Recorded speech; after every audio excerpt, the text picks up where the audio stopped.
João capítulo 15.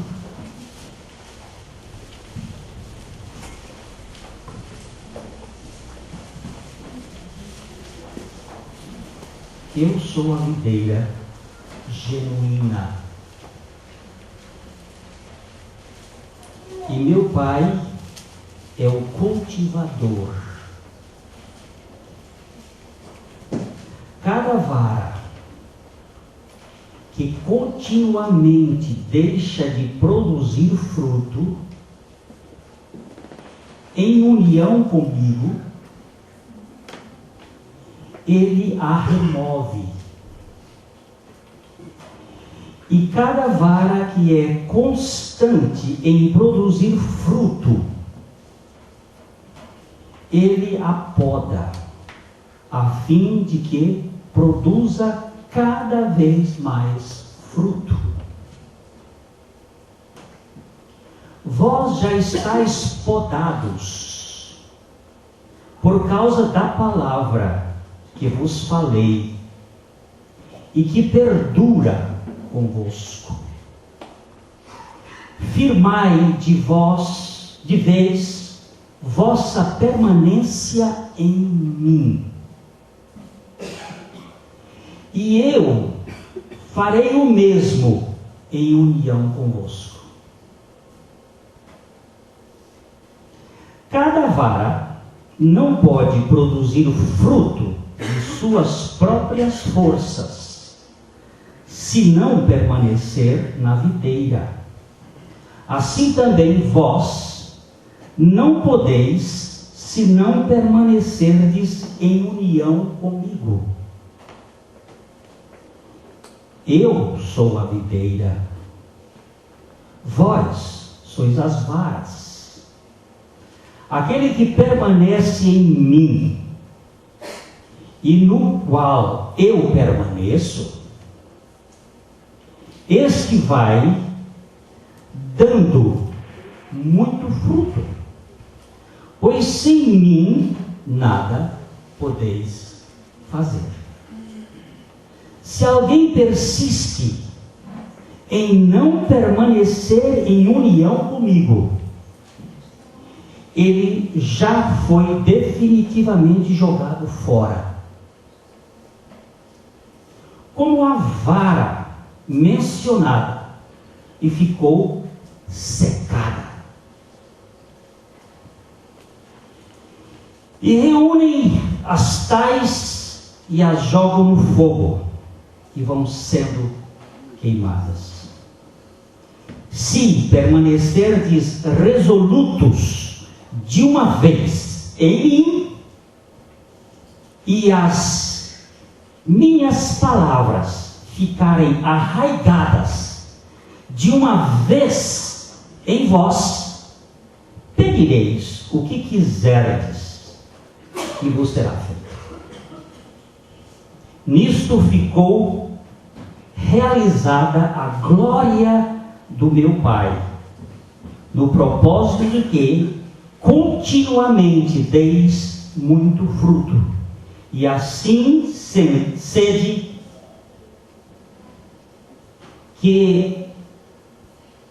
e assim sereis constituídos discípulos para mim.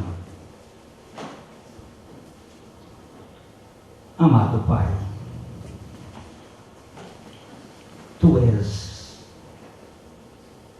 o agricultor. E nós, como varas ligadas à videira, desejamos a Tua manifestação, a Tua revelação, a Tua graça.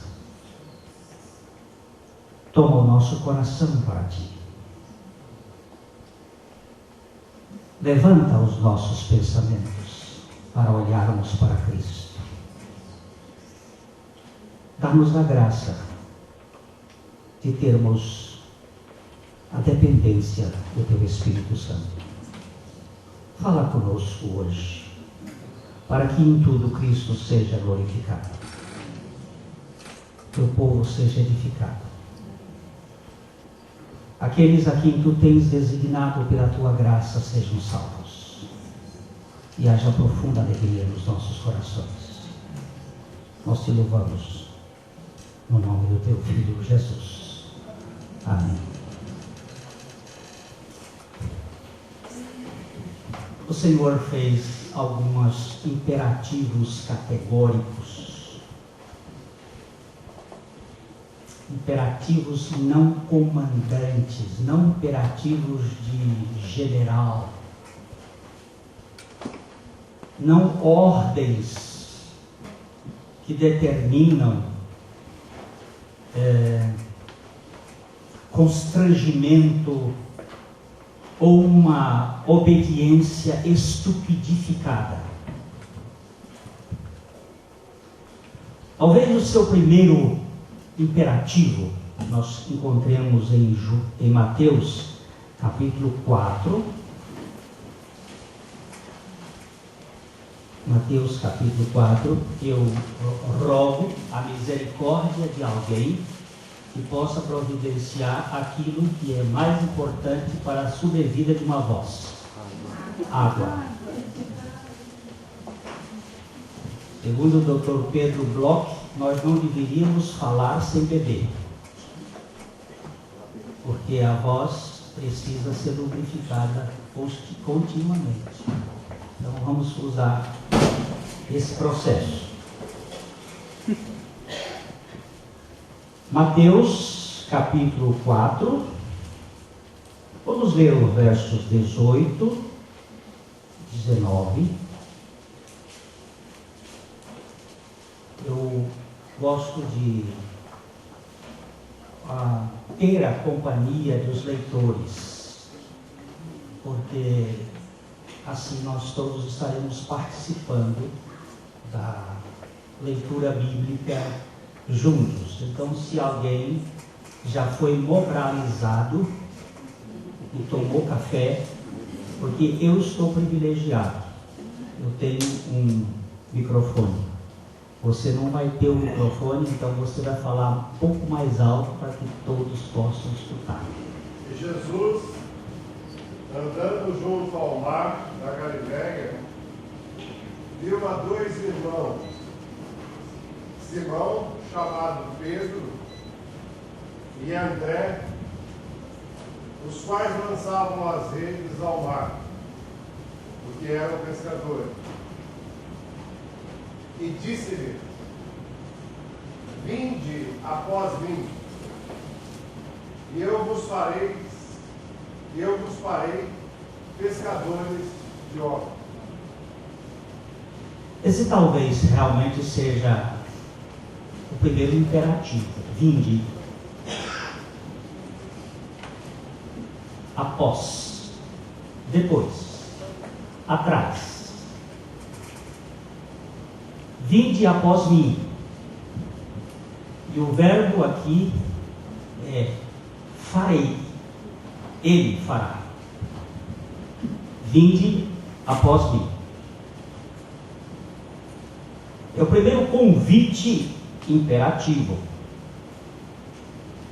da graça maravilhosamente irresistível de Deus. Vinde após mim e eu farei.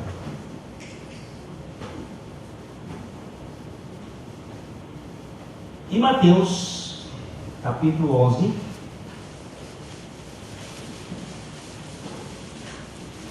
depois do Senhor Jesus ter realizado e pregado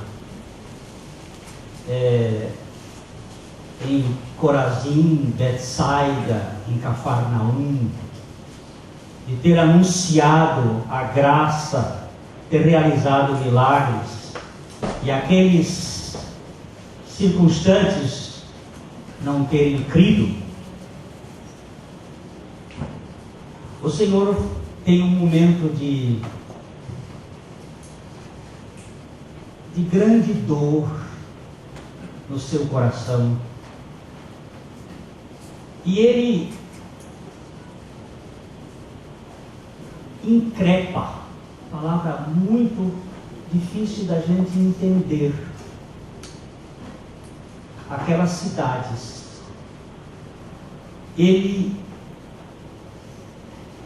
essa palavra aparece em Tiago, no capítulo 1, verso, mas não vamos lá, Tiago capítulo 1, verso 5, como Deus não lança em rosto, não impropera. Essa palavra tem um sentido de, não é zombar, mas quase uma forma de ironia. Por causa daquela atitude tão dura do seu povo. E o Senhor então faz um lamento, ele exclama no seu profundo ser: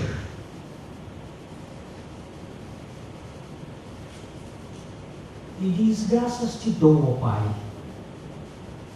Senhor dos céus e da terra, porque tu revelastes estas coisas aos pequeninos, mas ocultastes aos sábios e entendidos. E aí ele faz um outro imperativo muito educado. É um imperativo convite. Aliás, o Senhor Jesus é muito elegante. Ele não usa pé de cabra. Ele não usa instrumentos de violência. Ele não impõe, mas ele convence pela sua graça. E a palavra convencer significa vencer juntamente, vencer com. E o Senhor então faz este convite, não após mim, mas no versículo 28, que nós podemos ler até o 30. Vinde a mim, todos os que estáis cansados e oprimidos, e eu vos aliviarei. Tomai sobre vós o meu jugo, e aprendei de mim, que sou manso e humilde de coração, e encontrareis descanso para as vossas almas, porque o meu jugo é suave e o meu fardo é leve. Agora, esse outro imperativo, ele volta-se para os cansados, para os sobrecarregados, para aqueles que estão com um peso exagerado. Vocês sabem que o Senhor Jesus foi muito duro com os líderes religiosos do seu tempo, que costumavam colocar excesso de peso na bagagem. Ele disse que os fariseus, os saduceus, costumavam colocar peso sobre os ombros dos homens, e nem com o dedo eles queriam ajudá-los a andar. A religião tem essa característica de colocar peso, colocar carga.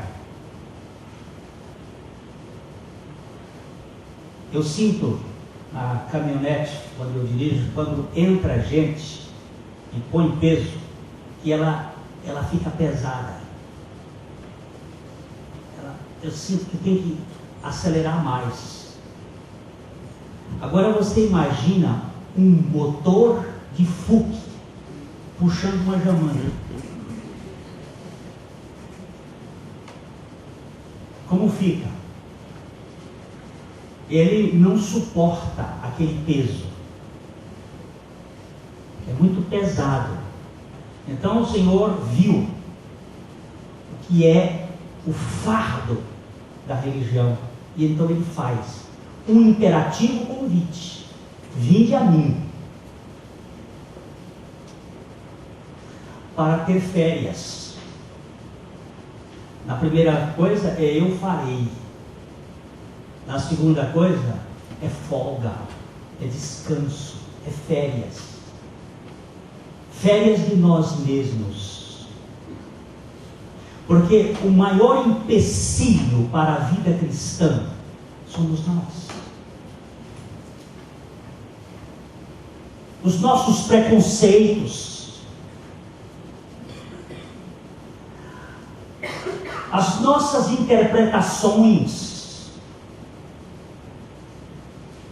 as nossas ideias estabelecidas culturalmente, os nossos traumas, as nossas histórias. Nós somos o grande problema.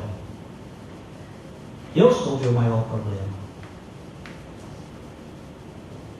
Nós precisamos entender isso à luz da bacia de bronze do tabernáculo do Senhor.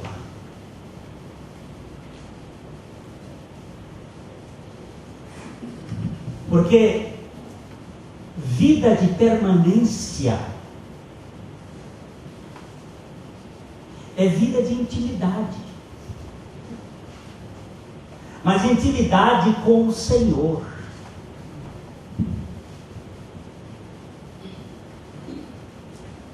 E aqui é que nós precisamos começar a olhar este assunto. O nosso eu, com todas as suas facetas, gerando nossas dificuldades no caminhar. Muitas vezes nós surtamos.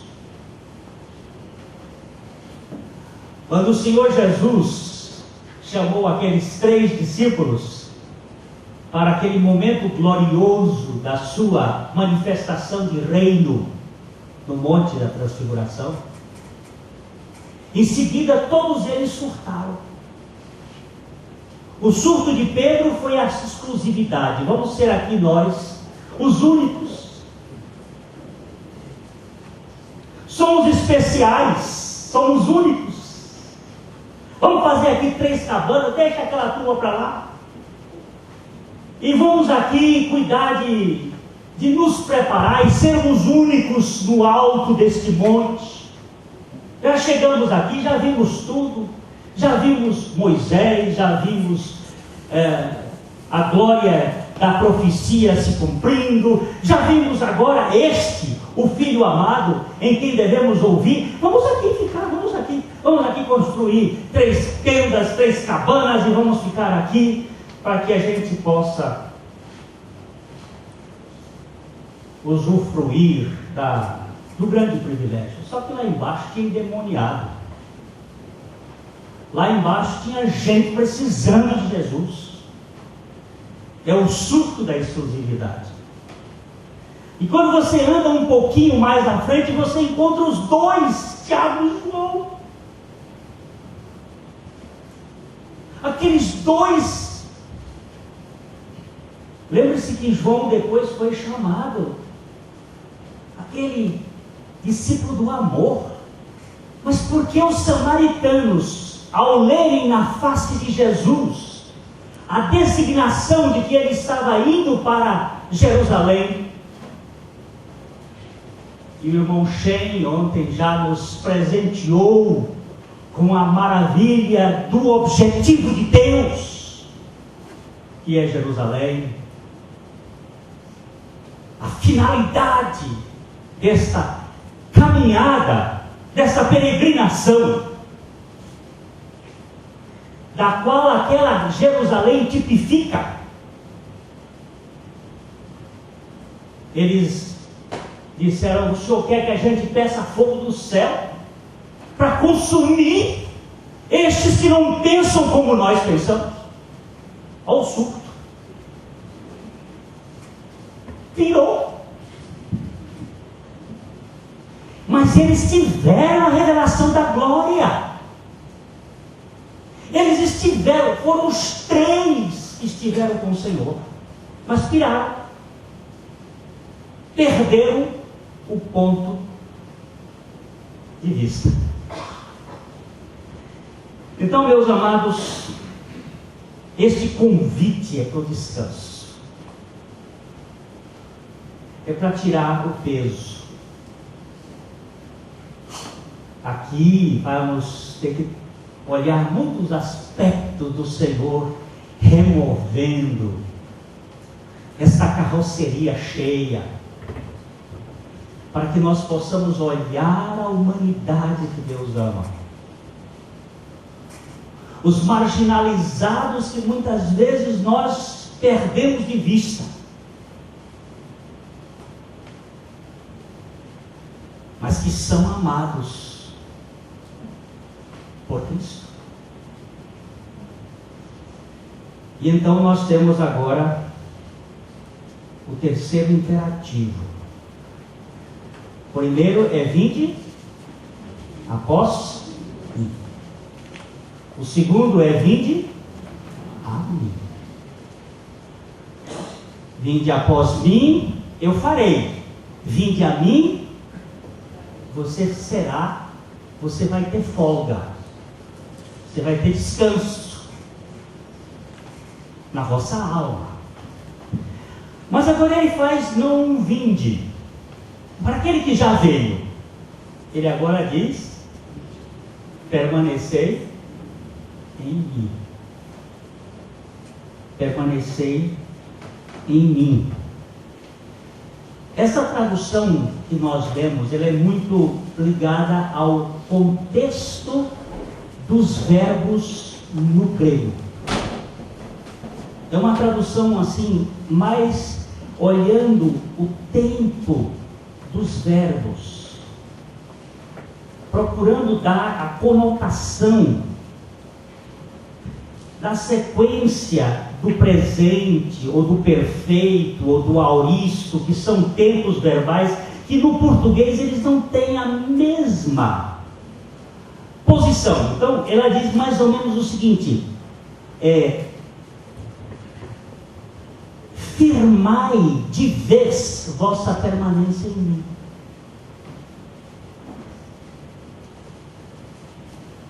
Permanecei em mim, firmai de vez a vossa permanência em mim, de uma vez para sempre.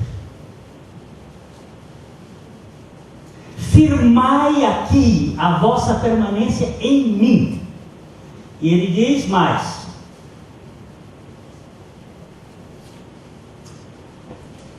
e eu firmarei o mesmo em união convosco.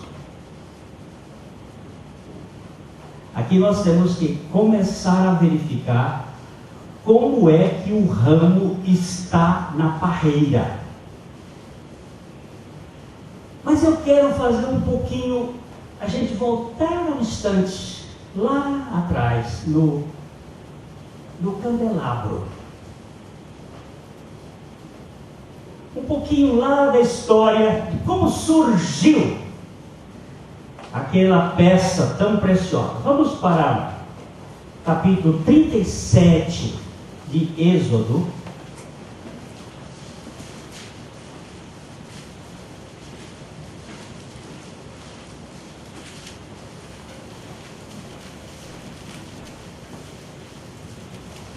Você sabe que no capítulo 25 nós temos ali o Senhor dando o modelo, a forma da construção de todo o tabernáculo. Mas no capítulo 37 nós temos a construção, como foi feito. Então aqui nós vemos no verso 17, vamos ler aqui, adiante, caminhando.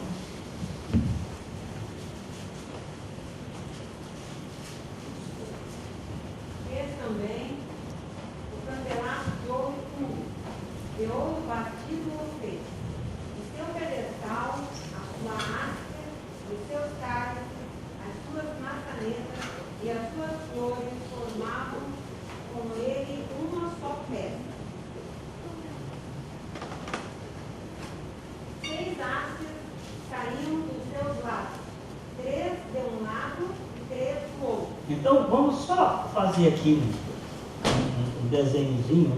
Eu não sou desenhista. Aliás, eu perdi a oportunidade de me tornar um artista moderno. Porque artista clássico nunca. Mas artista moderno seria muito fácil. Porque você fazendo qualquer rabisco, você se torna um artista moderno. Mas vamos fazer aqui o pedestal. Eles saíam 2 hastes, 3 hastes do lado e 3 do outro. Vamos fazer assim um negócio.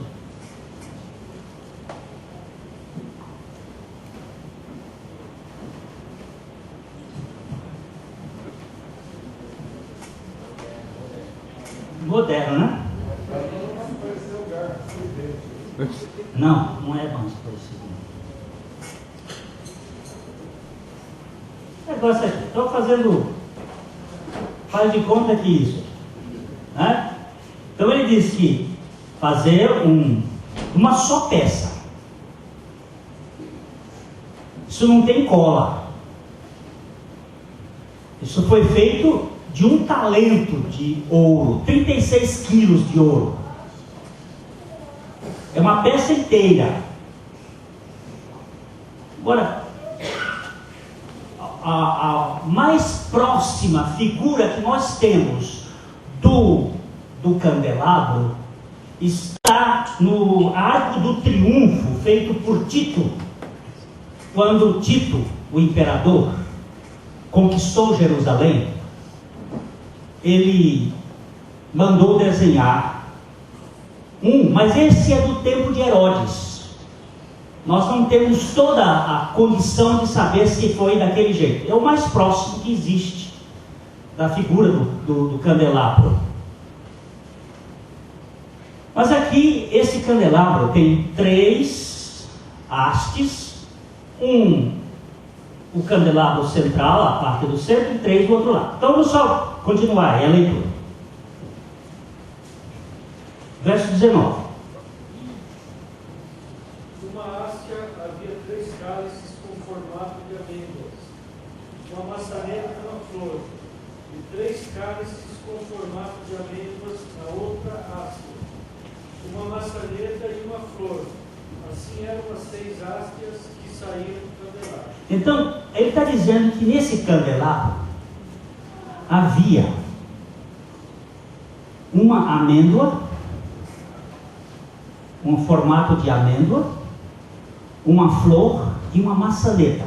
Aqui há uma discussão de alguns estudiosos sobre esse assunto, e alguns chegam a interpretar como a questão da vara de Arão, que ela floresceu, ela brotou, floresceu e deu fruto, que estas palavras sejam ligadas ao botão, a flor e o fruto.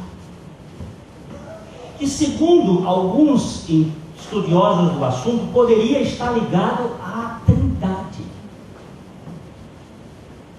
ao ministério da origem, o botão, da flor, Cristo, e do fruto, o Espírito. Mas, de qualquer modo, simbolicamente, aqui estão 3 elementos. Seria uma coisa assim, uma coisa aqui, ligada aqui, mais outra coisa aqui, assim. São 3, mas eu não sou desenhista, por favor, entendo que isso aqui são 3 coisas ligadas. E mais 3 para cá. Ou aqui ou lá em cima. Eu já vi vários desenhos, e uns dizem que é de um jeito, outros dizem que é do outro, mas o que eu quero dizer é que eram 3. Pode ser que seja uma aqui em cima, uma aqui e outra aqui. Eram 3. Então, eram 3 aqui, 3 aqui, 3 aqui, 3 aqui, 3 aqui, 3 aqui. Só que, vamos aqui. O Maurício leu o 19, não é? O verso 20. Mas no mesmo castiçal, havia 4 copos a modo de amêndoas, com as suas maçãs e com as suas flores.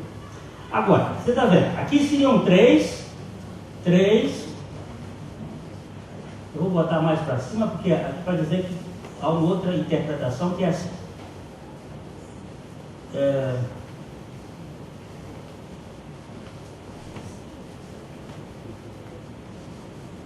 Mas aqui tem 4.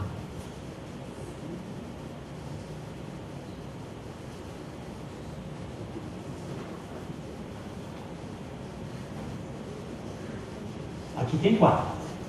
Aqui tem 3, 3, 3, 3, 3, 3, aqui tem 4. Não é? Quantos são 3 mais 3 mais 3? 9. Quantos são 9 vezes 3? 27. Quantos são 3 mais 3 mais 3 mais 3? 12. Quantos são 12 mais 27? 39. Quantos são 3 mais 3 mais 3? 9. Quantos são 9 vezes 3? 27. Quantos são 27 mais 39? 66. Quantos são os livros da Bíblia? 66.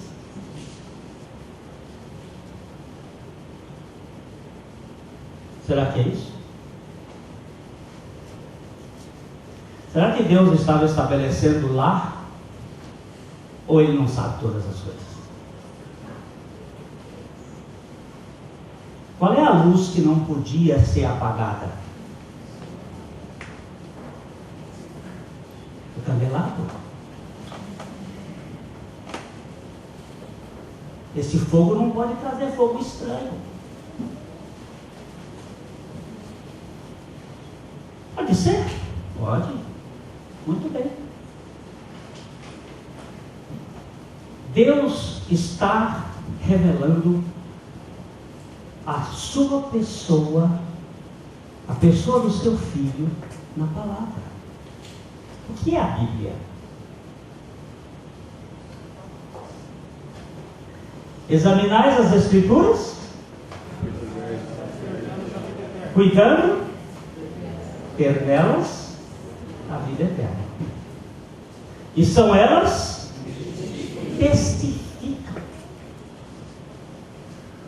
O Dr. Shein está aqui, ele tem uma afirmação que cada 17 versículos da Bíblia está falando de Cristo. É assim o texto? Cada 17 versículos diretamente está falando de Cristo. Ele está olhando para Cristo, ou no tipo, ou na figura, ou na realidade, ou no antítipo. Cristo é o tema da Bíblia. Desde Gênesis 1:1, Bereshit bara Elohim. Este Elohim que aparece aí, Deus, é plural. E aí já podemos enxergar a figura da Trindade, da pessoa de nosso Senhor Jesus Cristo, com o Pai e com o Espírito, na criação. Então, este candelabro, que é uma figura de Cristo e da igreja, é também uma figura da palavra, da revelação. Porque a palavra é Cristo. Ele é o Verbo que se encarnou. Ele é a palavra. E nós temos que enxergar aqui a questão de tudo estar centralizado em Cristo. Tudo que a Bíblia está falando está apontando para uma pessoa. Jesus disse que o homem maior no reino dos céus era João Batista. Mas João Batista nunca fez um milagre. João Batista foi um profeta não muito além da sua fronteira desértica. Mas por que esse homem foi considerado pelo Senhor? E eu acho que todas as vezes que o Senhor considerar alguma coisa, nós devemos considerar o que Ele considerou. Ele considerou que João era o homem mais grande. Por favor, o erro do português é proposital. Por que Jesus considerou este homem o maior? Porque ele tinha a orientação certa. João, ele deveria ser o sumo sacerdote. Naquela ocasião, o sumo sacerdote era um cambalacho, Anás e Caifás. Sogro e genro tinham feito uma negociata com Roma. Mas quem era da descendência de Arão era Ana. Então, era Isabel.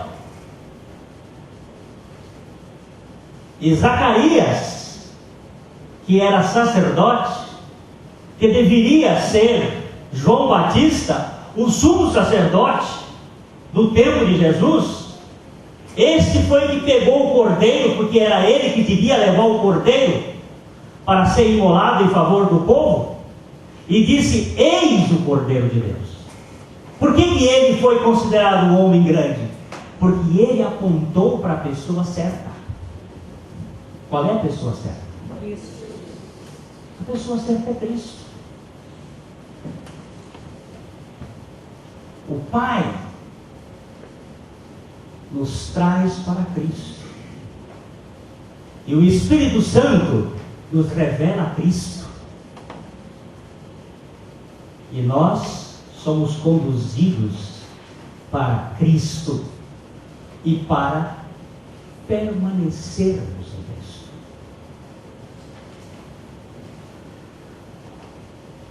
Nesta obra de estar em Cristo, nós não fazemos muita coisa. Aliás, não fazemos nada para estar em Cristo. Para ir a Cristo com o ato da graça de Deus. É um ato monérgico. O que significa ato monérgico? É que Deus realiza isto através da sua palavra e do seu Espírito, operando em nós o convencimento do pecado, da justiça e do juízo, através do seu Espírito, da pregação, porque aprove a Deus salvar os que creem pela loucura da pregação. É um ato divino.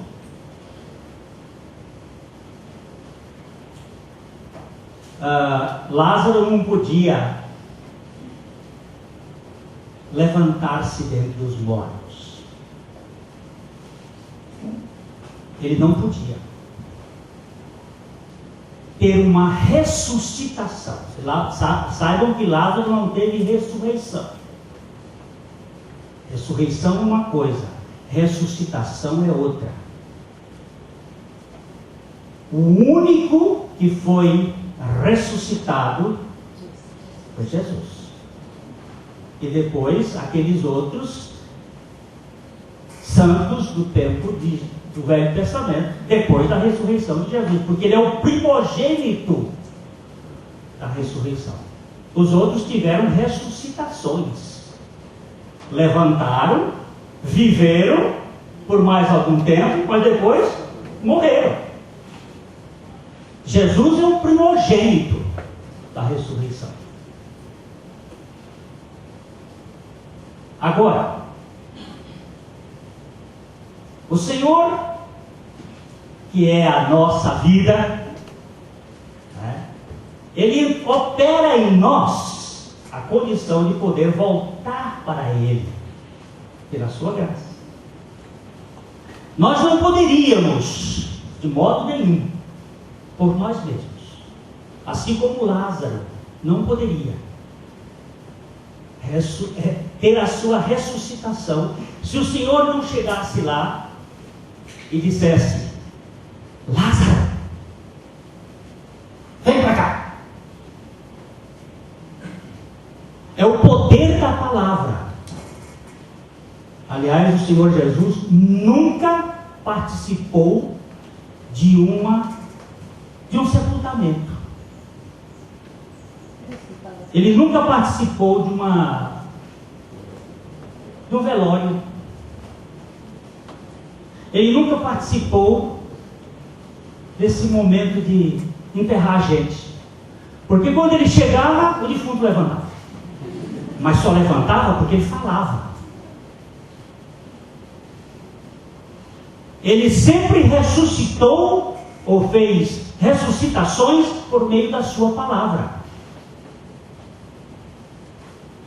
Menina, levanta.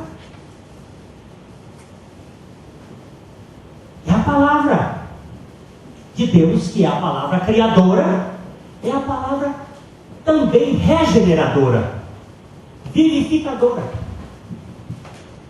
Quando o apóstolo diz: se alguém está em Cristo, nova criatura é. Isso foi um ato da graça de Deus, nos colocando em Cristo. Óbvio que existe responsabilidade humana. É monérgico, mas há o receber da palavra de Deus. Esse ato da graça de Deus nos colocando em Cristo, aí nos fixando na videira. Uma sugestão que foi feita ontem é que nós, ao invés de cantarmos Oliveira Verdadeira Jesus Cristo é, que a gente cantasse Videira Verdadeira Jesus Cristo é. Acho razoável, porque foi esta a única árvore pela qual o Senhor tomou como representação, como metáfora da sua realidade. Ele disse: eu sou a videira genuína. Talvez o Senhor Jesus, depois que tenha saído do cenáculo, depois da ceia, ele passou na frente do templo. E ao passar na frente do templo, ele viu o templo de Herodes. Havia um desenho, uma figura em ouro feita de uma videira, que estava apontando para a realidade de Israel. A videira que foi tirada do Egito e transplantada para a terra de Canaã. Mas essa videira que foi tirada do Egito para Canaã, que Deus sachou-a, que Deus preparou o solo, que Deus plantou, deu uvas bravas.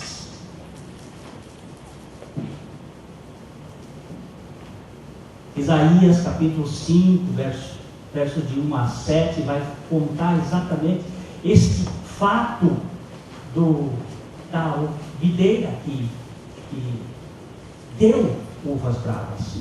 E Jesus diz assim: eu sou a videira genuína. Eu não sou o tipo, eu sou a realidade da videira. E todo ramo que permanece em mim dá fruto. Aquele que estando em mim não der fruto, corta. Scroggie diz que isso aqui só pode ser entendido à luz da profissão de fé universal. Isso significa o seguinte, que muitas pessoas podem dizer que estão em Cristo. Uma confissão, uma profissão de fé. uma coisa assim mais declarativa, ou uma coisa semelhante ao joio, que diz que parece ser trigo, mas não é. Porque como é que alguém que está em Cristo realmente, como realidade, por isso no grego usa a expressão de uma vez para sempre, de uma vez. A expressão é exatamente esta: firmai de vez vossa permanência em mim. Como é que pode esta pessoa que está firmada realmente em Cristo não dar fruto? Como pode? Ao ponto dele cortar e jogar no fogo. Porque aqui a ideia do fogo é exatamente a ideia de castigo, de punição eterna. E como pode ele deixar de chamar alguém, de dizer que as minhas ovelhas, que ouvem a minha voz, não podem ser desgarradas da minha mão, nem da mão do meu Pai? Então essa permanência nele, depois de estarmos nele, envolve o sinergismo, a nossa coparticipação.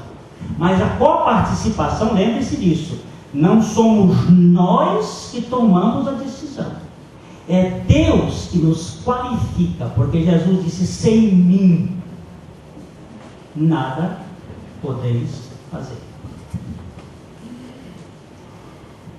Há um problema sério que existe aqui, que são duas posições terríveis. De um lado, o legalismo. Do outro lado, o antinomianismo. De um lado está aqueles que, no muque, com cheiro de CC, tentam grudar em Cristo, pela lei, pela força, como se eles pudessem estar em Cristo. Por outro lado, há aqueles que desclassificam de tal modo a obra do pecado, que criam um estado de laissez-faire, laissez-passer. Deixa como está, para ver como é que fica. Não existe lei, o pecado já foi dominado, agora nós estamos na graça e nós vamos viver como bem nos parecer. A fé que tenha para ti mesmo, porque você agora é o absoluto e pode ser governado pelo que bem entende. Essas são duas posições extremadas e perigosas que têm trazido prejuízos tremendos. Mas permanecer em Cristo é ligar-se a Ele pela graça e depender dele através da graça para continuamente estar vivendo na permanência em Cristo. E aí exerce algumas atividades: a palavra, a oração e o amor, e a perseguição do mundo como instrumentos desta permanência.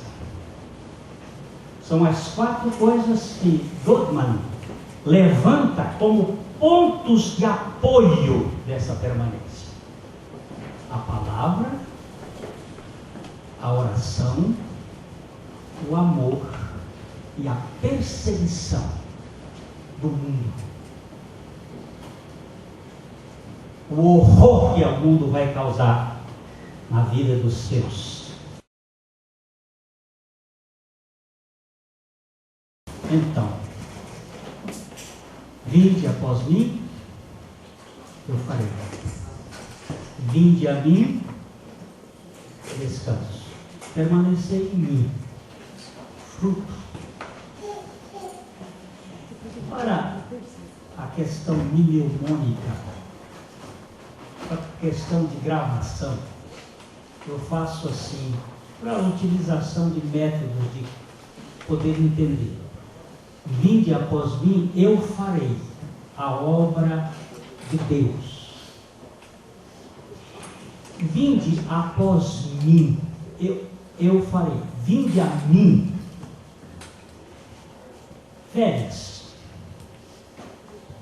Férias de mim. Mas eu vou depender dele. E permanecer em mim, fruto. FFF. Fazer férias e frutos. Fazer é ele que faz. Ele tem que fazer. Egito. O povo do Egito. Quem tirou o povo do Egito? Quem tirou o povo do Egito? Cristo. Deus tirou o povo do Egito. Moisés foi um instrumento, mas a obra foi Deus. Monchen falou ontem que Moisés estava na frente de Deus, naqueles 40 anos que ele passou no Egito. Ali ele adquiriu força natural, poder, conhecimento, a ciência do Egito. Educado na casa de Faraó. Moisés achou que ele era o libertador do povo, a força da carne. Tomou a posição de matar aquele camarada porque ele achou que ele podia. Mas aí ele foi para o tratamento de Deus lá em Midian, lá em Horebe. Deus precisava desconstruir Moisés, porque aquela construção de Moisés era a construção natural, o homem natural, o poder da carne, o poder da mente, o poder do homem. E ele precisava ser agora trabalhado pela obra da cruz, para que Moisés chegasse a zero, o esvaziamento da potencialidade humana. Este é o processo, para depois este Moisés ser o líder, onde ele ia receber toda a direção e o governo de Cristo na vida dele. Aqueles outros 40 anos da peregrinação com o povo. Mas Egito está fugindo. Egito significa, tipologicamente, o mundo, Faraó, o diabo, e agora Deus está tirando o seu povo do mundo para Cristo. Canaã é o tipo de Cristo. Agora, esta caminhada que o povo está fazendo aí no deserto, 40 anos de peregrinação, é subindo aqui. Alguma coisa está acontecendo com esse cabo. Tem que botar de sargento para cima, de cabo para baixo.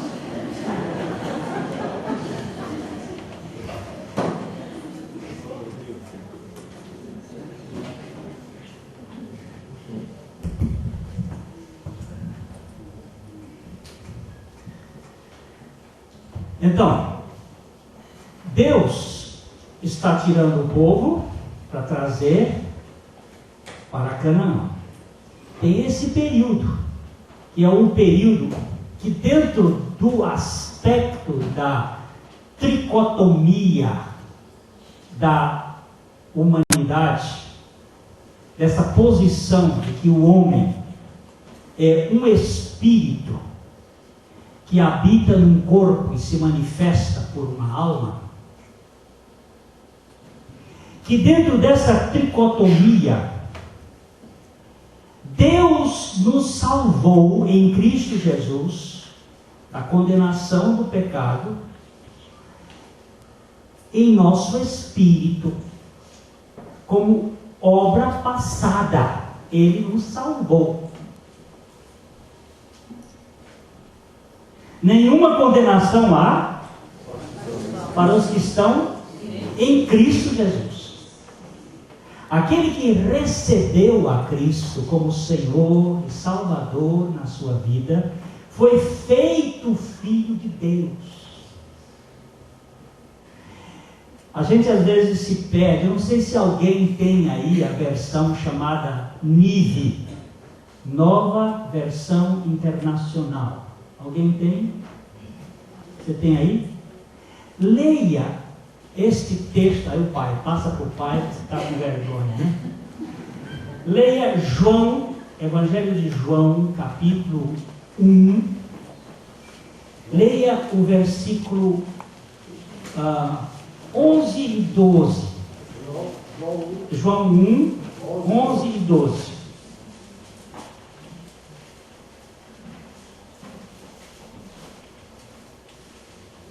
Veio para o que era seu, mas os seus não o receberam. Contudo, aos que o receberam, aos que creram em seu nome, deu-lhes o direito de se tornarem filhos de Deus, os quais não nasceram por descendência. Presta atenção neste verbo. Direito. Deu-lhes o direito de se tornarem.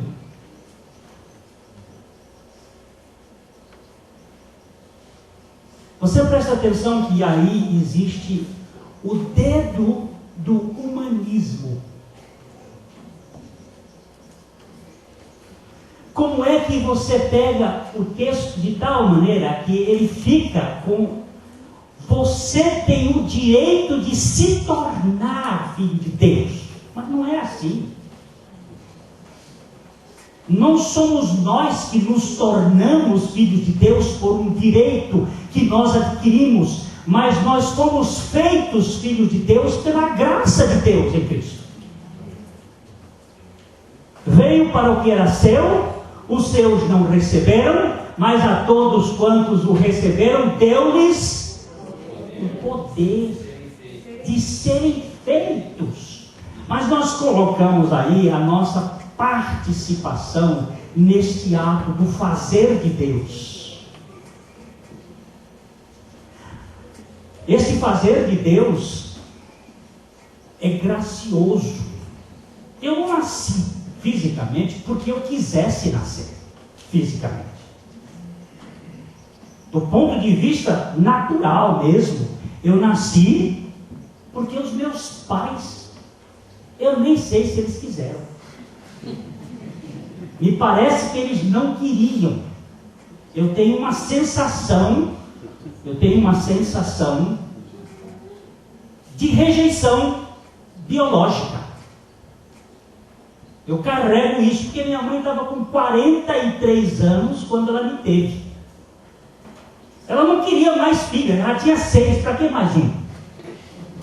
O outro, o caçula, já estava com 6 anos, para que mais agora?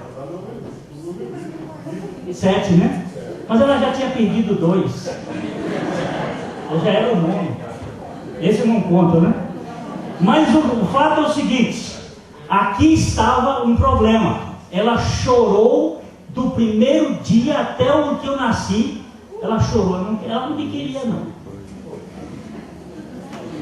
Coitado de mim, né? A vítima.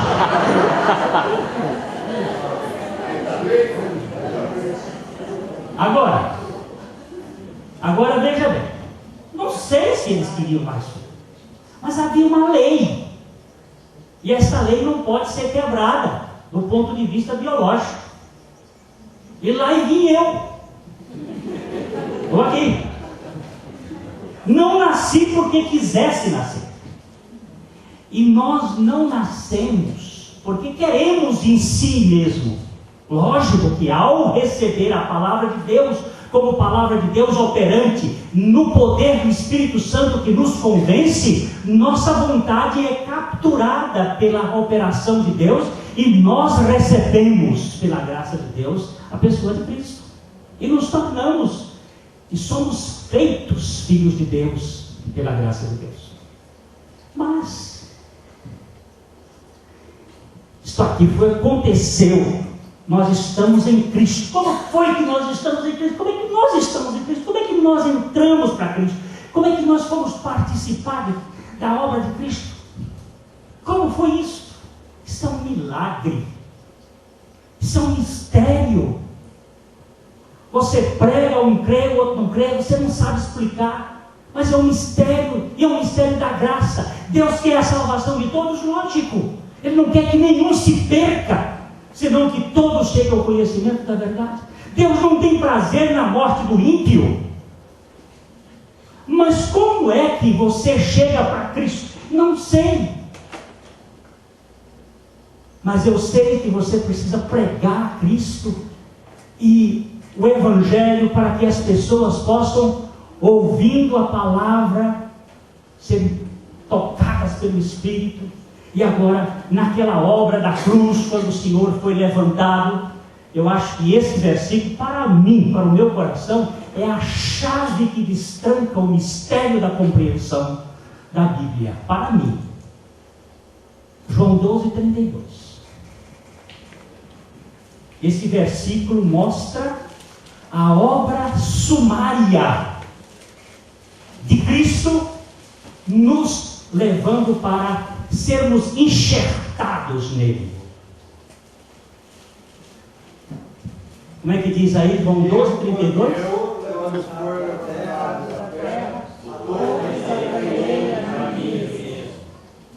E esse versículo é completado com 33. Isto dizia. Como a Bíblia, ela não deixa espaço para más interpretações, ela colocou aí, o Espírito Santo colocou aí o momento em que ele nos atraiu, porque ele foi levantado da terra 3 vezes. Ele foi levantado da terra na cruz, ele ficou pendurado. Ele foi levantado da terra na ressurreição, ele foi retirado. Ele foi levantado da terra na ascensão. Mas quando foi que ele nos atraiu? Quando eu for levantado da terra, atrairei todos a mim. Esta é a hora do nosso enxerto. Nós somos enxertados nele. O zambujeiro bravo,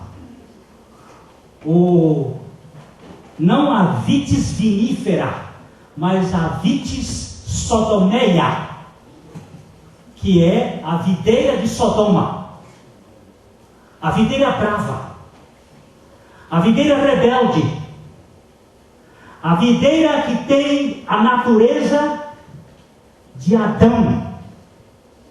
Ela foi agora atraída no corpo de Cristo lá na cruz, e fomos enxertados nele, por graça. Ele faz, ele nos coloca lá, ele nos põe lá, pela sua graça.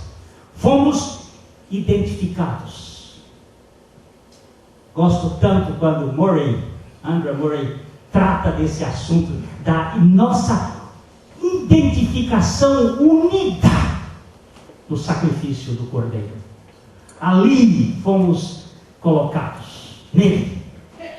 Mas não fomos colocados neles para ficarmos ali, como disse o irmão Shane ontem, mas para que recebêssemos a seiva da vida que vem da morte, a vida da ressurreição, a vida que nos vai capacitar a depender da videira, permanecer nele. Então, fomos tirados do Egito e agora estamos no deserto, antes de chegar lá. Agora a salvação da nossa alma. A nossa alma. Eu quero tratar um pouquinho hoje aqui, depois da manhã a gente vai falar um pouquinho mais desse problema da alma. Assim como no jardim do Éden, ontem, o irmão Shen falou dos 4 rios que havia no jardim, cercando o jardim. A nossa formação tem 4 afluentes. Nós temos 4 rios, 4 córregos, 4 afluentes que formam a nossa personalidade. O primeiro afluente é a natureza de Adão no Éden. O Éden e a natureza de Adão. Esse é um afluente psíquico, espiritual, que está dentro de nós. Alma, espírito e corpo contaminados por uma natureza adâmica, que se manifesta especialmente por uma questão de rebeldia. Somos rebeldes por natureza. É a palavra perverso. Um dia eu estava falando aqui sobre essa questão da perversidade, que a perversidade é voltar o relógio funcionando em sentido contrário. É o mesmo relógio. Só que em vez dele correr assim, ele corre assim. Você olha para o relógio e o relógio não faz isso, ele faz assim. E eu estava no centro da cidade de Londrina, indo até o banco, e um cidadão chegou e disse: Pastor Glenn, era o dono de uma loja, e eu lamentei naquele dia não comprar aquele relógio, porque ele tinha ouvido essa ilustração. Ele disse: chegou na minha loja um relógio perverso.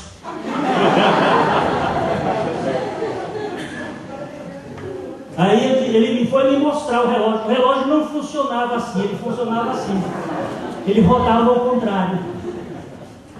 O perverso é aquele que, ao invés de gravitar em torno de Deus e da sua pessoa, gravita em torno de si mesmo. Não é que ele seja mal em si, maligno. É que ele vive de si por si. Por isso que o apóstolo Paulo diz que o amor de Cristo nos constrange, julgando nós isto, morreu por todos, para que os que vivem não vivam mais para si. Esse é que é o problema. O problema não está numa depravação terrível, está em viver para si.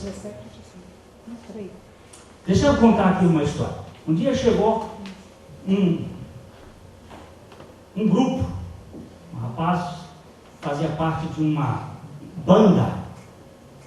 Eu já fico meio implicado com essa expressão banda. Mas ele chegou e disse: eu queria cantar na sua igreja. Eu disse: olha, primeiro, eu não tenho igreja.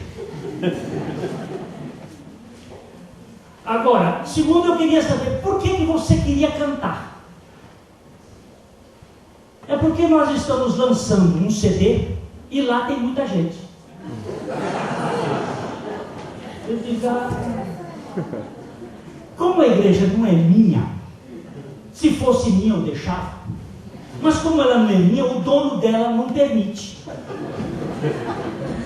Porque o dono dela disse que ele edificaria a igreja dele, e ele disse que a glória pertence somente a ele.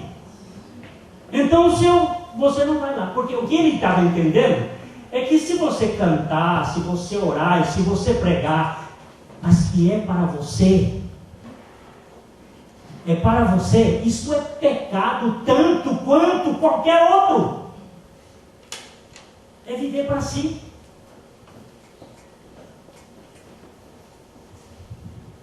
Você está vivendo para si, e não para Deus, e não para a glória de Deus.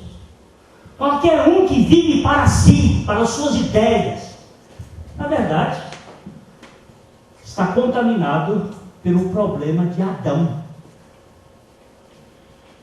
do Éden. Isso que é o Éden, é o nós no centro. Essa rebeldia, este egoísmo, essa egolatria, esse desejo que a gente tem de se projetar, de ser reconhecido, de ser visto, essas questões de mágoa, de ressentimento, de frustrações pessoais. Meu médico está aqui agora, doutor Edgar, está tratando comigo que o ano passado eu passei por um estresse, uma depressão decorrente de decepções decorrentes de ego.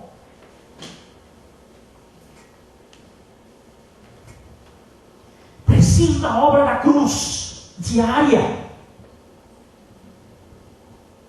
Não existe ninguém super espiritual. Adão está no meu corpo. Não existe bem algum. E aí envolve morrer.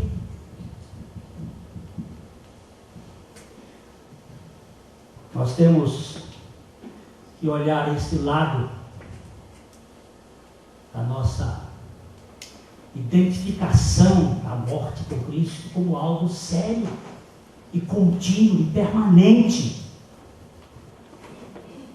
Meus sabores, meus gostos, meus desejos, o eu. O segundo leito.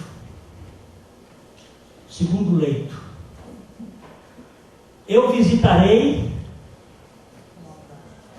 a maldade dos pais, dos filhos, até a terceira e quarta geração daqueles que me aborrecem. Preste atenção nessa expressão. Genética é um negócio sério. Os estudos têm demonstrado que se transmite mais pela genética do que se pensava que se transmitia. Que é transmitido via código, gene, muito mais coisa. 1880, Théodore Ribot, na França, começou os primeiros estudos daquilo que ele chamou mais tarde de Le Fils du Dimanche, os filhos do domingo. O que eram os filhos de domingo? Eram crianças que tinham sido geradas com pais embriagados. Os pais no final de semana enfiavam a cara no vinho, até não poder mais, estavam bêbados, tinham relações sexuais bêbados e geravam filhos que traziam uma certa síndrome comportamental.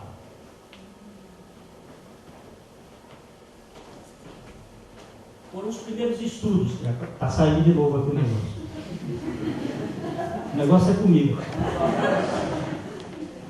Os primeiros estudos sobre essa questão da genética.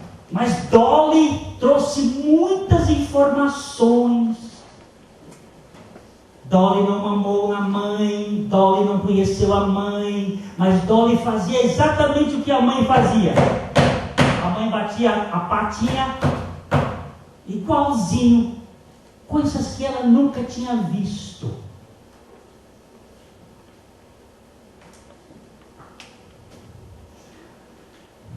Eu sei que a cruz fez o trabalho de quebrar a maldição. Não estou falando de maldição. Não existe maldição. Mas quem toma talidomida fica com o corpo com problemas. E quem teve sífilis tem problemas físicos. E nós temos problemas genéticos. Eu não estou falando de obra de maldição, tem que quebrar a maldição, porque aquele que se tornou maldito quebrou toda a maldição ali na cruz. Eu não tenho que fazer quebra de maldição, mas eu não posso deixar de lembrar que eu trago a genética dos meus antepassados. O quarto leito está sendo muito forte. O terceiro leito, perdão, é o congênito. Eu fico pensando quando Maria chegou perto de Isabel. Isabel estava grávida e Maria tinha se tornado grávida, tinha sido engravidada, e Maria saudou a Isabel e houve uma festa no ventre de Maria, de Isabel. De repente João começou a pular lá dentro do seu ventre, cheio do Espírito. Ou você pensa que a barriga da mãe não é um mundo muito interessante?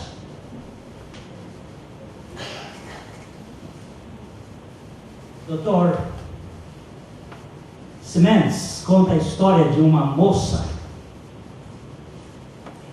que, recém-casada, ela acorda de noite gritando: um gato, um gato, um gato me mordeu, um gato, e gritando, e o marido disse: não, marido novo é muito delicado. E ele disse: não, meu amor, não tem gato. E aí foi com aquele jeito, aquele carinho e tudo. Ela disse: não, gato, gato. E chorava, com o pescoço todo arranhado. E ela via esse gato.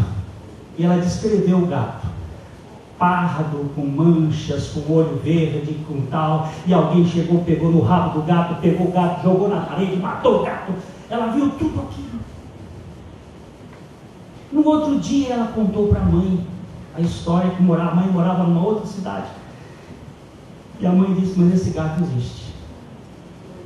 Só que não existe com você, existe comigo. Eu estava grávida de 6 para 7 meses de você quando esse gato me pegou. Como as descrições. Quem foi que disse? Como é que é conhecimento? É bioquímica. Como é que ele chega lá no meu cérebro? Como é que eu olho para isso aqui e digo que é água? Como é que foi que isso chegou lá? Através da sinapse nervosa, do sistema nervoso, daquele mundo de elementos, de neurônios que estão funcionando ali, e chegou lá. Como é que a gente aprende no ventre? O mundo do ventre. E aí? Eu nasci. Cheguei a este mundo. E aqui este mundo tem espinhos e cardos. Tem muriçoca. Esse não é mais um mundo lá do Éden antes do pecado.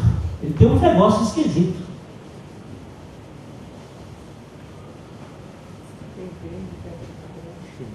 Os primeiros anos de vida, quantos? 7? Aqueles que são freudianos mais na frente, 12? Pode ser. Eu sei que com 6 anos eu fui estuprado sexualmente. Eu trago marcas no meu corpo, na minha alma.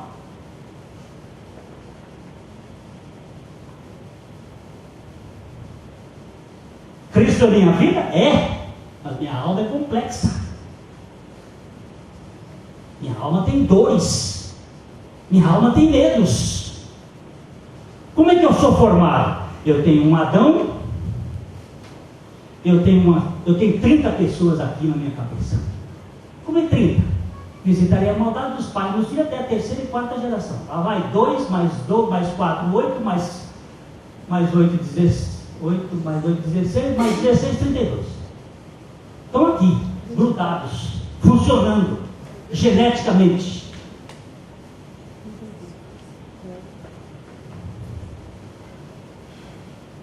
Tem a gravidez, já falei da minha mãe, que ela parece que não queria. Eu tenho mais uma outra impressão, porque quando eu nasci, ela fez um travesseiro de pétalas de rosas. Vocês não tiveram isso, mas eu tive. Isto era sinal de sentimento de culpa. Eu não vou culpar minha mãe, não. Ela era uma preciosidade. Ela fez muita coisa por ignorância, como eu também faço. E você também. Porque nós não sabemos.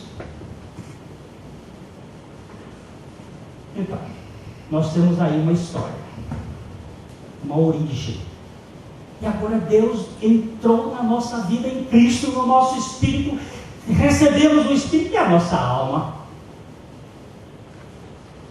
Tiago, vamos ler Tiago lá. Vamos ler Tiago capítulo 1, verso 18. E depois Tiago 1, 21.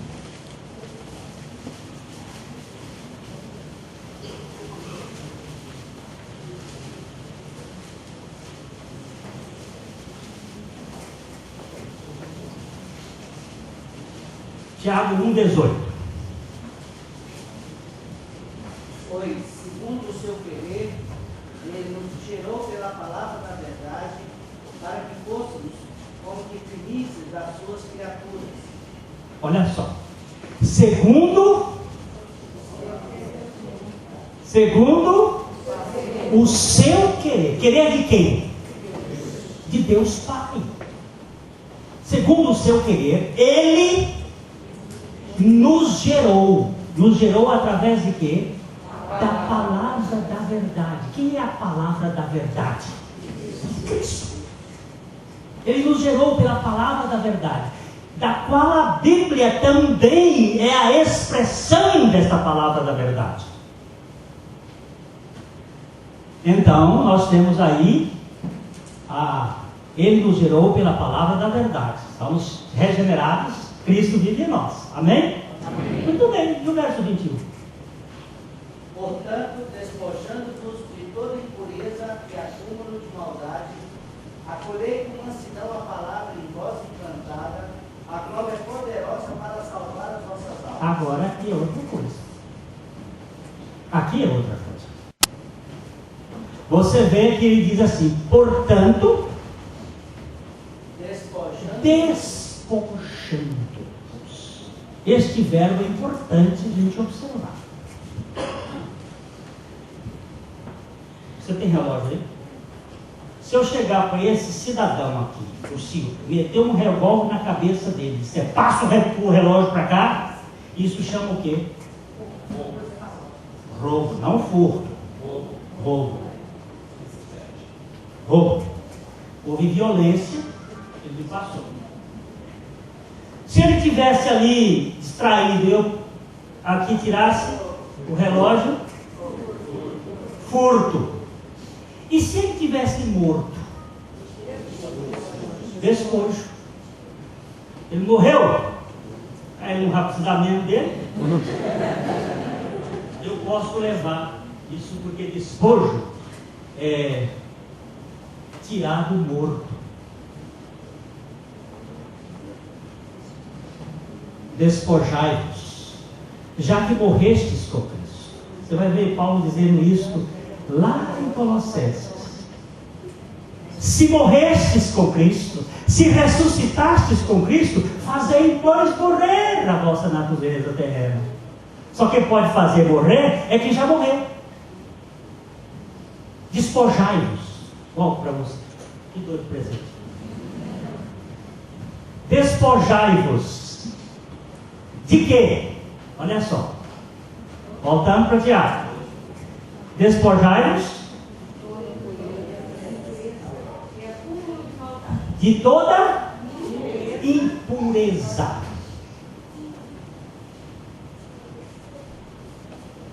De onde vêm essas impurezas? Meu amigo, da cultura, da gravidez, da genética, do Adão, uma série de impurezas. Despojai-vos de toda impureza e de acúmulo de maldade.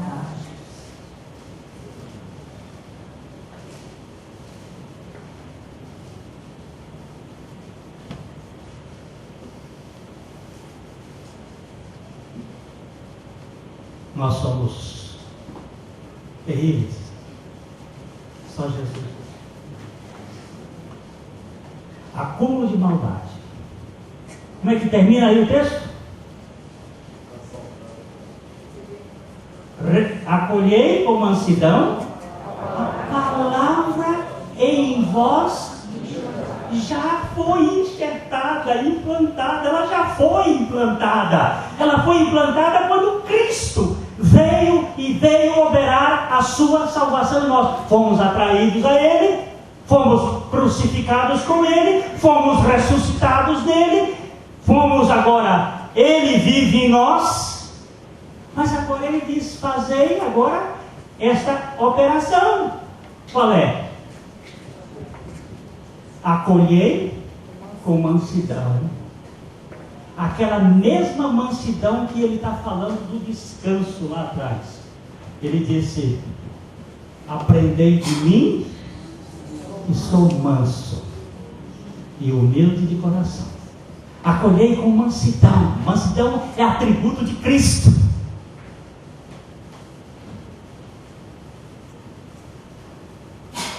Acolhei com mansidão a palavra em vós implantada, a qual é poderosa para salvar a vossa alma. É a palavra Cristo e a palavra escrita que vai nos revelar a palavra viva. Então, qual é o primeiro elemento para se permanecer? É a palavra. É a palavra. Jesus diz assim: vós já estáis podados, já estáis limpos pela palavra que eu vos tenho falado.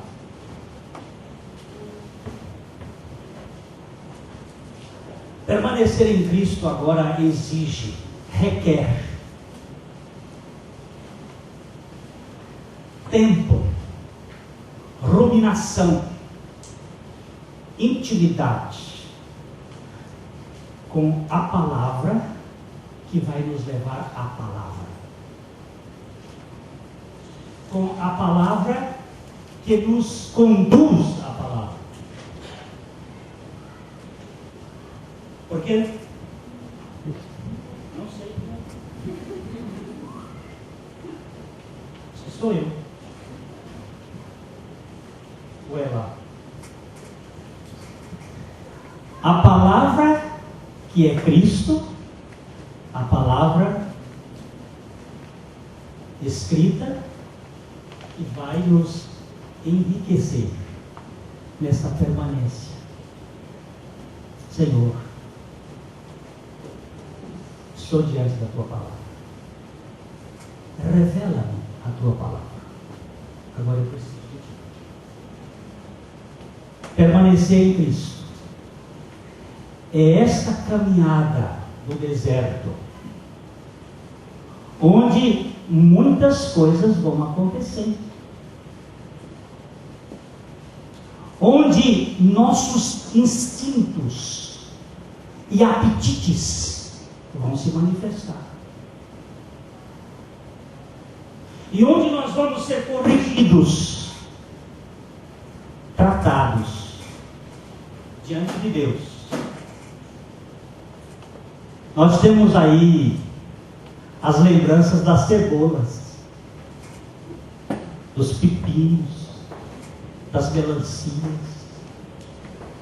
O cardápio de Deus de repente vira pão vil. Você imagina? Não quero comer mais este mangu. Isso é um angu que não me cabe mais. Eu quero agora, eu quero carne. Sempre nós estamos atrás de carne. Essa natureza carnal é terrível. Deus preparou lá, com todo cuidado, sabores de mel, gostosos, na sua cozinha, com todos os nutrientes, derramava. Cada um catava lá a sua porção diária, o pão nosso de cada dia. tipificando a pessoa de Cristo. Coma! Estamos enjoados, estamos enfastiados. Às vezes eu escuto isto, sabe, gente? Às vezes eu escuto isto. Sempre a mesma coisa. Né? Sempre a mesma coisa. Sempre a mesma coisa. Sempre a mesma coisa. Por quê? Porque é só Cristo. Porque só Ele é o caminho, a verdade e a vida. Outra vez. Bendito seja que tem vários. Mas aqui nós precisamos entender a necessidade que nós temos de ficar nesta coisa só. O Dr. Shea falou ontem sobre a questão de Marta. O que nossa irmã Marta estava fazendo? Estava preocupada com muitas coisas. Oh, como essas muitas coisas têm me feito mal. Quando na fé eu estou já nesse violão. Mas meu amigo, não é com violão. Você está violando a lei. Você tem que olhar para uma pessoa, o Cordeiro. Você tem que ficar aqui. Vamos olhar esse texto de Isaías 45, 22, irmãos. Eu acho esse texto, para mim, ele é muito importante. Isaías 45, 22.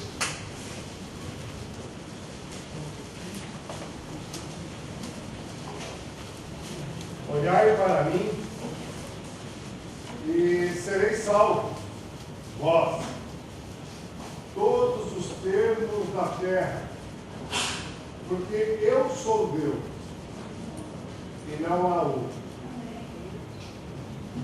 Coisa preciosa. Olhai Para mim. Javé está chamando a atenção. Olhai, Sereis salvos, vós. olhai para mim. Permanecei em mim. Senhor, eu estou escorregando. Eu passei agora 20 e poucos dias numa fazenda lá no interior do Piauí, sem energia elétrica.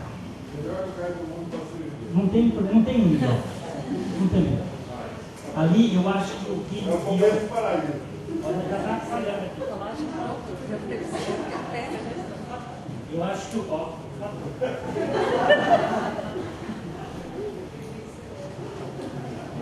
Comprou energia, velho.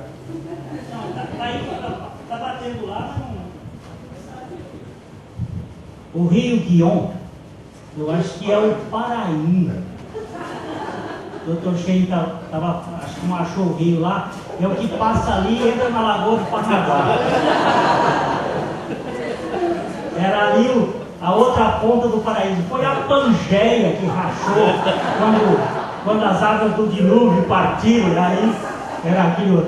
Mas eu fiquei lá uns dias, não tinha televisão, não tinha rádio, não tinha jornal, não tinha telefone, não tinha internet, só tinha grilo, só tinha passarinho, só tinha... A primeira visita foi uma jararaca. Eu tive que matá-la. Foi a primeira visita, logo no primeiro dia. Estávamos sendo recebidas pela nossa natureza. Raça de víboras. Mas ali estávamos nós com o irmão Ni, o ótimo Ni, com o irmão Austin Sparks, com o irmão Andrew Murray, com o irmão, deixa eu ver quem foi mais que eu dei rompendo ali, com o irmão Macintosh. Oh, Macintosh, que me encheu o coração no livro de Gênesis.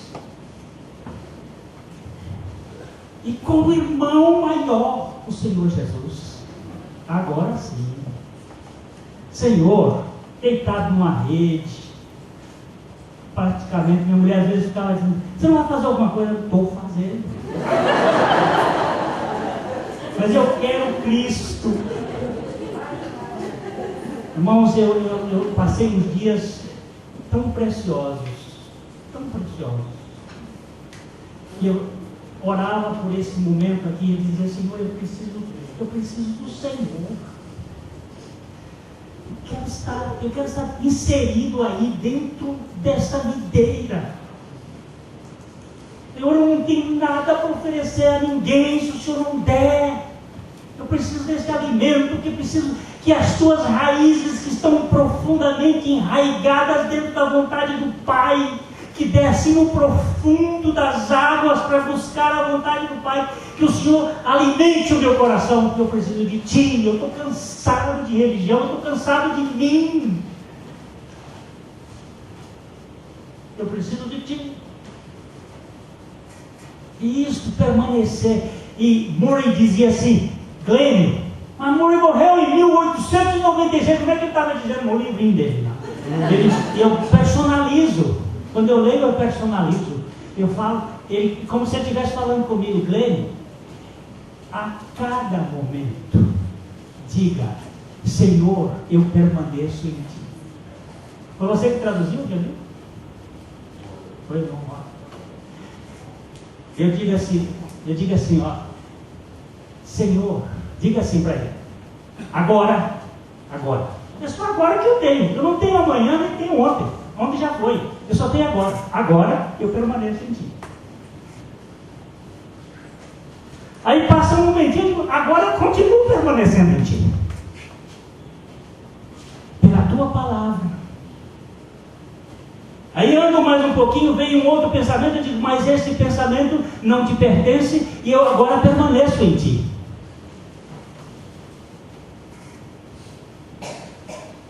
E agora eu permaneço em Ti mais um pouquinho. E quando eu dei fé, passou uma hora permanecendo. Eu digo, mas que coisa boa, permanecendo.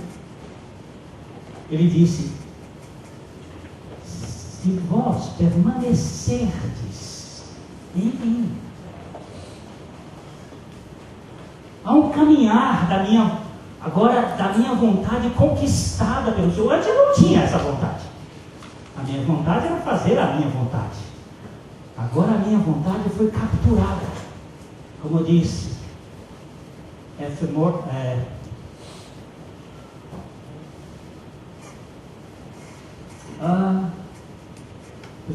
eu vou lembrar.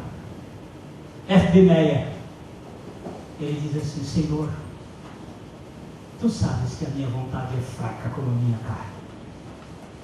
Senhor, faze com que a minha vontade queira fazer a Tua vontade de boa vontade. Senhor, faze com que a minha vontade queira fazer a Tua vontade. Captura a minha vontade. O Senhor é poderoso, o Senhor pode fazer com que a minha vontade te queira. Eu não te queria. Aliás, Senhor, eu nunca te quis, foste Tu que me quiseste. Não fui eu que te busquei, foi o Senhor que me buscou. E o Senhor me buscou de tal maneira que eu não pude fazer outra coisa senão render-me à Tua vontade. Agora eu quero continuar.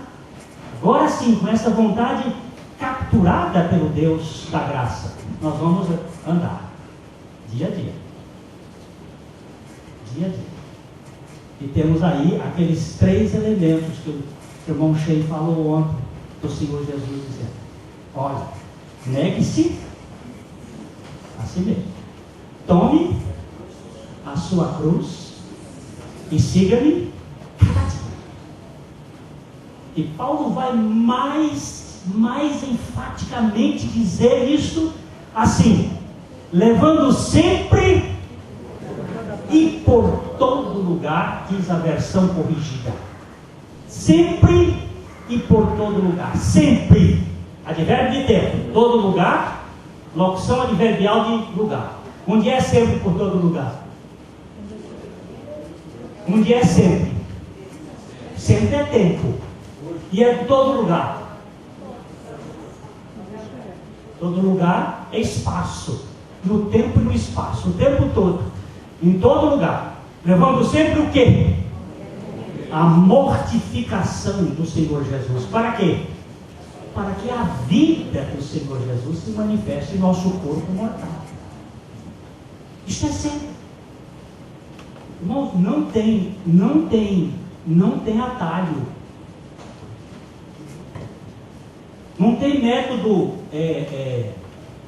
não tem método moderno. Não tem. Tem muita coisa moderna que é interessante. Café solúvel, leite instantâneo, chá em saquinho,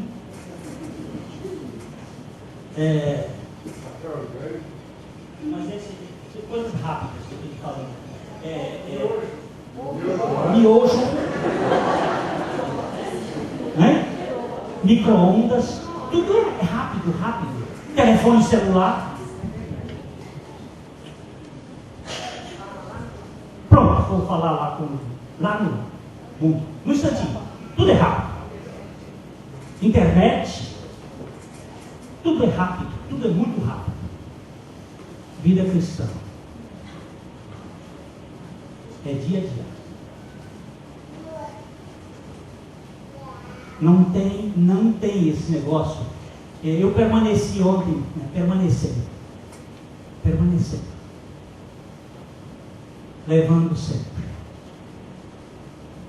para tratar sempre essa minha alma, os meus medos, as minhas angústias, as minhas dificuldades, permanecendo, dia a dia.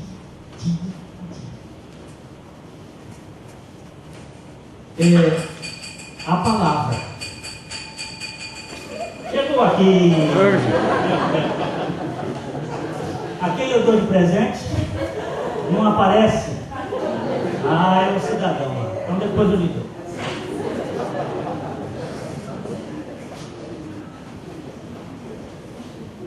A palavra de Deus. Agora, irmãos, nós podemos ler a Bíblia e não ler a palavra, não estarmos com a palavra. Ela fica só na letra. É só conhecimento. É só informação. Sabe.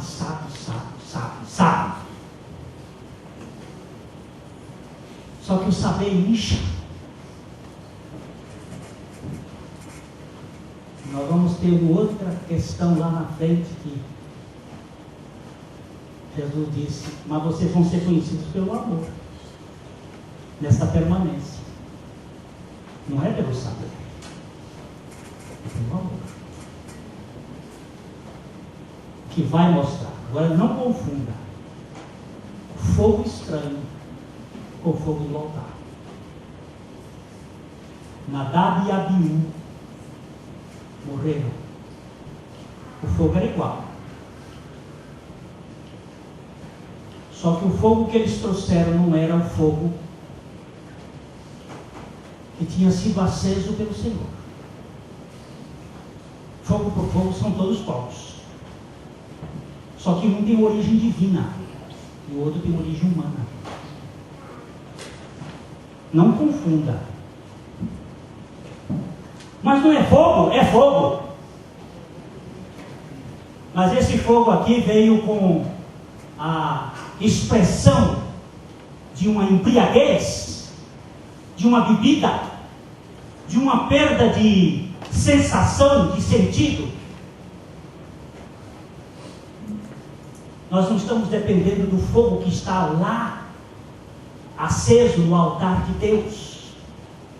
Nós estamos trazendo os nossos fogos para o convívio, que é o fogo da carne, que é o poder da carne. Por isso aquele tempo de Moisés de desconstrução.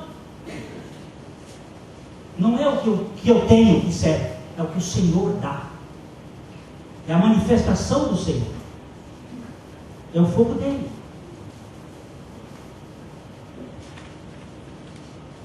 Então, esse permanecer em Cristo implica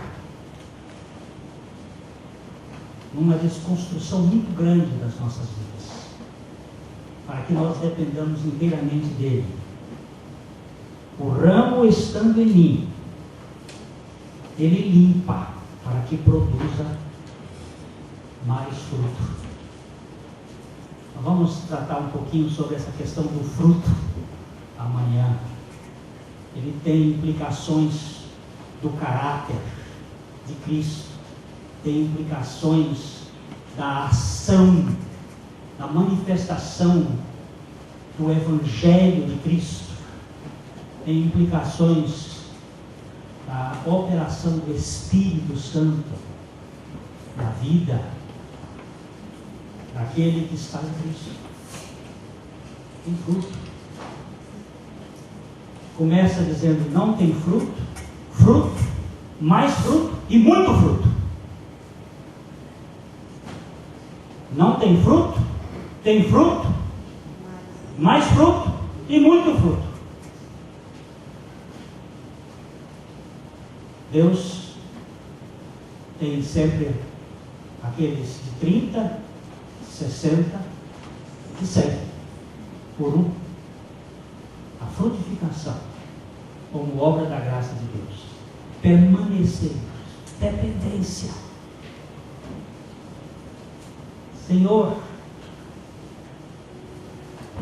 dá-me o espírito de Maria, de me aquietar aos teus pés, não me envolver com muitas coisas, mas ficar contigo, com a tua palavra e contigo. Uma relação biunívoca que vai nos encher. Como dizia Madame Bouillon, você tem que encontrar Cristo na palavra e a palavra em Cristo.